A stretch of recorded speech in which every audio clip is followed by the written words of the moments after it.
एक रात मनोज बाबू अपनी पत्नी मोना के साथ शादी की पार्टी से अपने घर को लौट रहे थे। रात ज्यादा होने की वजह से कोई सवारी गाड़ी नहीं मिल रही थी। मनोज बाबू का घर मुश्किल से 3 किलोमीटर की दूरी पर देहरादून के एक पहाड़ी गांव में था। मुसीबत ये थी कि महीना सावन का था और ऊपर से जोरों की बारिश भी हो रही थी और उन्हें अपने घर पहुंचना भी जरूरी था। अतः उन दोनों पति पत्नी ने पैदल ही घर जाने का निश्चय किया। मोबाइल के टार्च की मध्यम सी रोशनी में वे दोनों आगे बढ़ने लगे।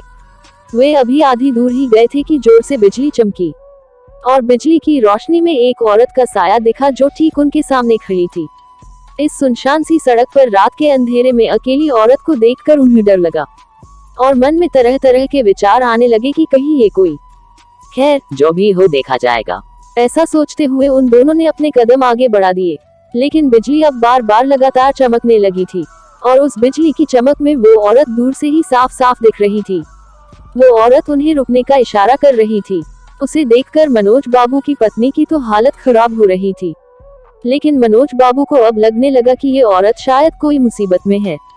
मनोज बाबू जब रुके तो वो औरत उनसे हाथ जोड़ते हुए बोली, भाई साहब प्लीज मेरी मदद कीजिए। तेज बारिश और पहाड़ी ढलान होने की वजह से मेरी गाड़ी का एक्सीडेंट हो गया है। मेरी गाड़ी इस पहाड़ी ढलान से नीचे गिर गई है। उसमें मेरी 1 साल की मासूम बच्ची है। प्लीज आप दोनों उसे बचा लीजिए। इतना कहते ही वो औरत आगे आगे चलने लगी और न चाहते हुए भी मनोज बाबू अपनी पत्नी के साथ उस अजनबी औरत के पीछे पीछे चलने लगे। लेकिन एक अनजाने भय से उन दोनों का दिल जोर जोर से धड़क भी रहा था। जैसे ही वे दोनों पहाड़ी से नीचे उस गाड़ी के पास गए तो उन्होंने देखा कि गाड़ी में एक प्यारी सी मासूम बच्ची रो रही है।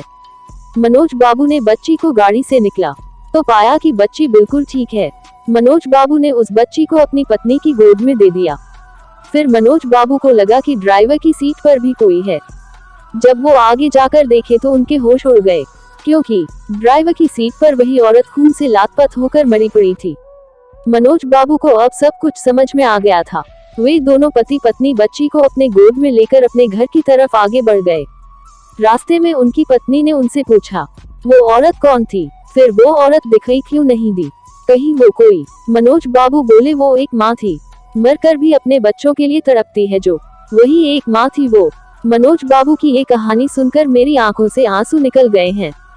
दोस्तों, अगर कोई मुसीबत में हो तो उसकी जरूर सहायता करें। क्या पता हमारी एक छोटी सी कोशिश किसी की जिंदगी में बहार ला दे। ये छोटी कहानी हर एक माँ की ममता को समर्पित है। Video like, share and subscribe जरूर करें। धन्यवाद। Folded hands.